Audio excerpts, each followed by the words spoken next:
दिक्कत कहाँ है? और नाम तो फिर सबको बताना है ना, हिंदू को भी लिख रहे हैं, मुसलमान को भी लिख रहे हैं, सबको ही नाम लिखना है। ऐसा थोड़ी है कि सिर्फ मुसलमान को ही नाम बताना है और हिंदू छूट जाएगा इसमें। नंदकिशोर जी एक विधायक हैं। उनको जानकारी रखनी चाहिए कि कोई नई प्रक्रिया नहीं है।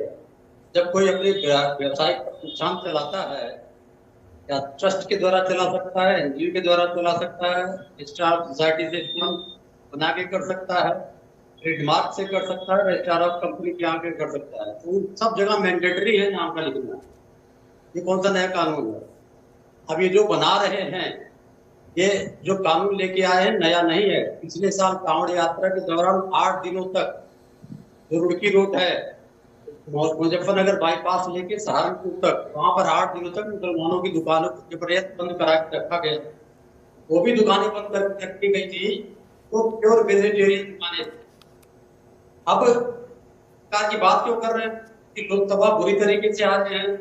अभी जो विधानसभा चुनाव हुए पूरे देश में पूरी तरीके से आ रहे हैं। उन्माद पे आना चाहते हैं। उन्माद इनकी रग रग में है। उन्माद से ही इनका उत्पत्ति हुई है। उन्माद और ये बांटो और राज करो में इनको पीएचडी है। बांटो सीखा अंग्रेजों से और बांटो और राज करो सीखा फजलुर रहमान से, जिसने भारत का बंटवारा कराया। तो इनके शिष्य या इनके गुरु रहे हैं ये लोग। तो इस प्रकार की राजनीति कर रहे हैं। इसका मंतव्य जनता की सेवा नहीं है, कांवड़ यात्रा की सुरक्षा नहीं है। कि कांवड़ यात्रा की बात करें तो नंदकिशोर जी को मैं बताऊंगा, ये जानते होंगे एक एसएसपी थे टाटा साहब, इनके वहां के सतपाल जी के रिश्तेदार हैं। टाटा साहब ने जब अमरोहा में 2019 में वो एसपी थे, तो उन्होंने कांवड़ यात्रियों की सुरक्षा के लिए मुसलमानों का दल शामिल किया था। उस समय क्यों नहीं रोका इन लोगों ने?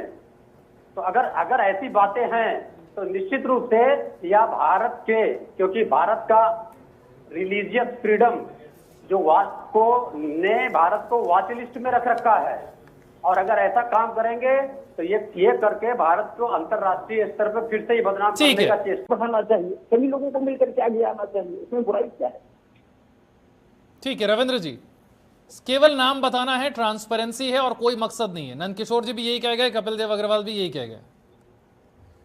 कपिल देव अग्रवाल जी एक संवैधानिक पद पे बैठे हुए हैं।